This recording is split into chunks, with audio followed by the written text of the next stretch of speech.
What's going on here? Sebastian, who is that? No one. I don't know. These women have clearly escaped from some asylum or rehab and have been sent here to, I don't know, torture me? We've been sent here from an asylum to torture you? What are we, ghosts? Maybe. You're both pale enough. Yeah, well, sorry. We don't all get a timeshare up in the Hamptons. Us plebeians gotta soak up the sun while we wait for the bus. An aristocrat riding the bus? What is the world coming to? Also, why do you sound like a dock worker or a cab driver now? Surprise. What? You're on candid camera. Oh my goodness! Yep, our producers will contact you.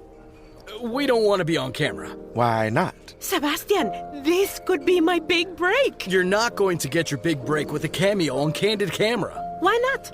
A daytime soap producer could happen to be watching. Then I get cast as a boutique hotel manager with a wealthy husband, who I murder, of course. And then a recurring role on Miami Vice as Don Johnson's love interest. Then I star opposite the greatest actor of all time.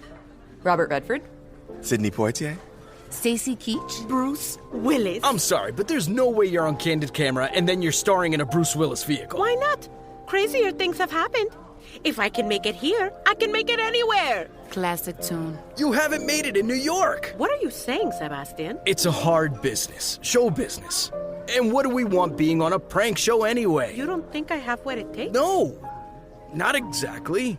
I don't understand. You saw me in my one-woman interpretation of Equus, and you said, and I quote, "I can't believe you played all those horses." Sounds incredible. Let's just get a quiet bite to eat, okay?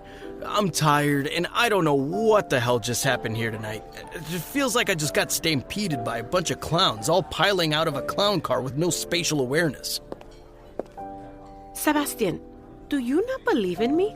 Sure, I believe in you. Fame and success are a crapshoot, that's all. But do you think I'm going to make it?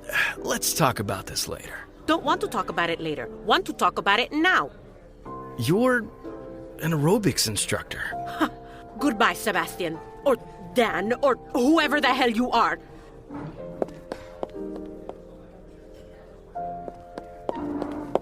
Actually, you know what you are, huh? A bad kisser and the worst tipper. The worst combination there is.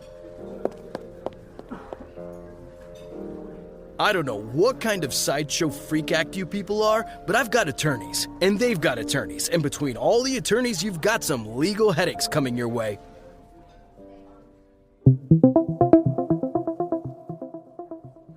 What are you getting us on exactly? I don't know. Defamation of character? Hey, it's not our fault you're a bad kisser. This isn't over. Dickwad. Don't look so stressed. The bad guy got his comeuppance. Yeah, no thanks to you. What do you mean? I should go. I'm going with you. You are? Don't go. Come on, Rachel. What's the big idea? What's the big idea? I had him in the palm of my freshly manicured hand. He was about to go on tape with the goods, but no. You had to storm in with some insane story about a traffic violation. Couldn't I at least have been wanted for a sexier crime? Was worried about you. That guy's got anger issues, you saw. Admit it, Liz. You were jealous. Oh, come on, don't flatter yourself. So, my friends are waiting for me, so... Sit down, Darren. Well, now I'm scared. What are you doing? You're scaring Darren here. He's fragile. He's fine. I'm fine. You can't push people away and then have a savior complex about them. Don't have savior complex. Then what were you just doing? Trying to save... There you go again. You hurt my brain. You know what? I don't have to take this. Darren, let's go. Wait, where are you taking Darren? None of your business. Where are we going? Meeting some friends in the West Village, some very fabulous friends who only know the fabulous side of me, which isn't you two. Meeting some friends in the West Village. I can hear Darren fine, thank you. Wait, as in you and me? Come on, Darren. Let's go be appreciated for the complicated adults that we are. Goodbye, Liz. I hope your precious brain gets some proper rest. Fine. I'm gonna go to Serpico, who doesn't yell at me. Of course. Go home to zero expectations. Easier that way. Serpico expects tuna, okay? Warmed up for 55 seconds in the microwave. Nice knowing you, Liz. Again, still scared.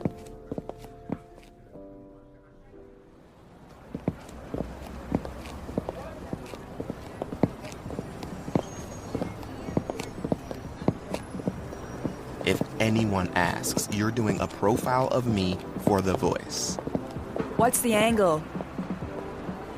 You're following me around, a young up-and-comer, a fashionista, a culturista, all of the East. You do steam up a mean cappuccino, maybe a barista? ID's out. No, do not bring up my Ready secret with your blue-collar IDs? life. I have a reputation to uphold. All right, let's see some ID. Have a nice night.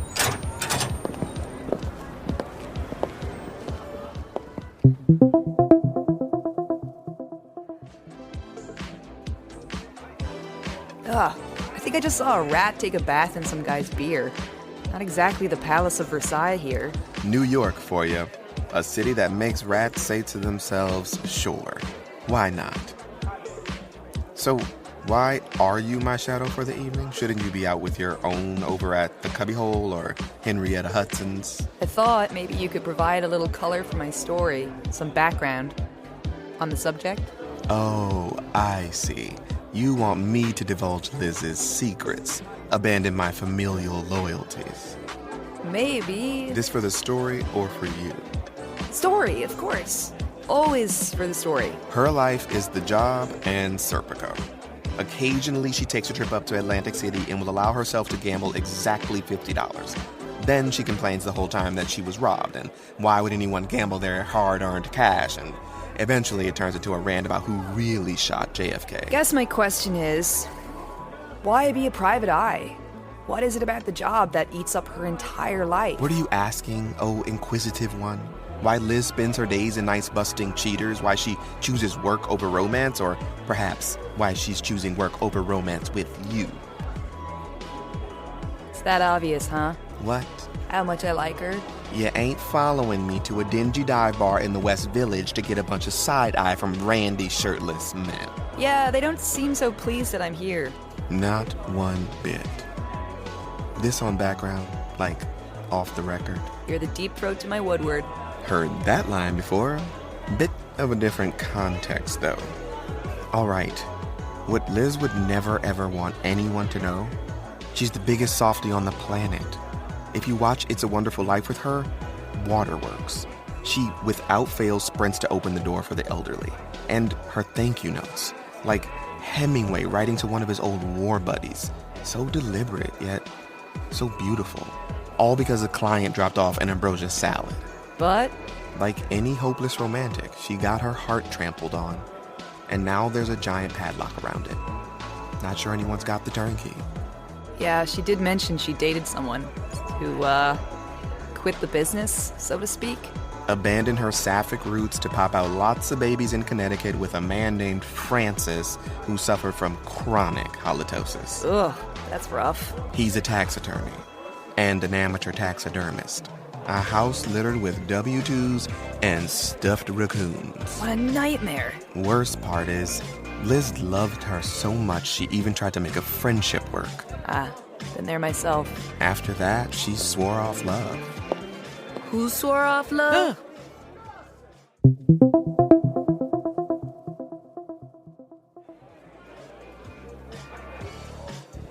I said, who swore off love? Cher, talking about Cher. The singer? And actor, hello, moonstruck. You twos were sitting here talking about Cher. As one does in the village, it's almost a law. What does it matter who we're talking about? We're two friends, out on the town, and you interrupted us. You and Darren are friends now? Yeah, great friends. The best. Let's not go crazy. What do you want, Liz? How'd you know we were here? I'm a private eye for peace sake. Finding people is kind of what I do for a living. Also, you're here all the time, Darren. It's like a second office. And having two neurotic ladies snipping at each other is really cramping my style. Was leaving anyway. Don't go. Why should I stay? Because I went home, Put Serpico's tuna in the microwave, tried to watch the news, started a crossword puzzle, poured myself a glass of cheap scotch. Couldn't finish it. All the things that usually give me comfort. Felt sad. And I realized that all I wanted was to see you. I know Darren was here telling you all about how I got my heart broken, huh? Never recovered? He may have gone on deep background about a few things. Will you two ladies take this episode of Lesbian Dynasty elsewhere? I'm trying to get laid over here. Honey, just kiss her, for goodness sakes. Why do you gals have to process everything? They've got a point. Well, I don't want our first real kiss to be at pieces. what about the time in the car? That wasn't a real kiss? We were on a job. We had to kiss to stay undercover. Was it hot? Of course it was hot. I mean, look at her. Are we still reading the love letters of Virginia Woolf aloud, or what? Okay, sir. You've made your point. Look, we don't have to kiss. Let's just go somewhere, right now. You're far too stunning for pieces. I don't know. I have to go.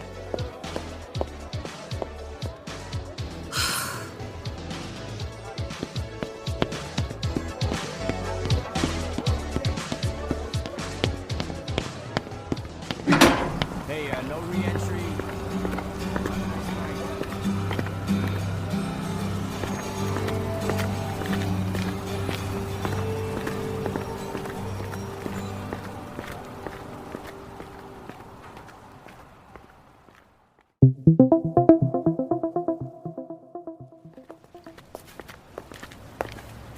Where are you going? Home!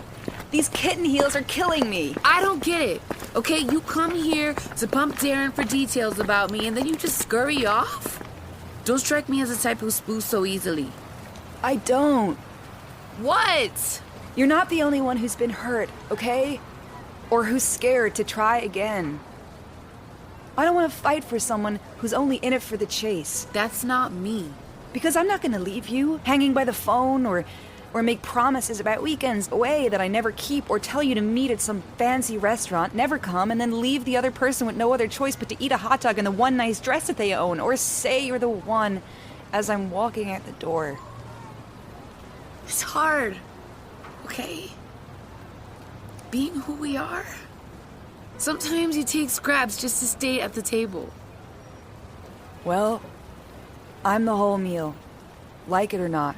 God, that's all I ever wanted. Rachel, you and those snacks, that perfume, your auburn highlights in the late afternoon sun. I did hear a rumor that you're the Hemingway of thank you notes. My mother raised me right. And you know my father? He taught me the power of unadored prose. You might just be the most charming weirdo I have ever met. Oh, yeah? Yeah, and you're very, very cute. Serpico thinks so. Can we do a do-over? Of what? Do-over first date, do-over first kiss. If we start dating, will this be a conflict of interest? For you or for me? Both, I suppose. I try not to make a habit of dating folks I'm writing about. I won't tell you, editor. Besides, maybe this is a new angle. Romance on a stakeout. Sure, he would love that. I do seem to remember you talking about taking me to Delmonico's. Let me get paid first. Might have happened if you hadn't crashed into that cocktail bar like a linebacker who wandered off the field. What are you doing now? Throwing these heels into a puddle and getting a slice of pizza barefoot. Hopefully avoiding any sort of fungal infection while doing it. How about this? Carry your shoes while you order your pizza? You got yourself a deal.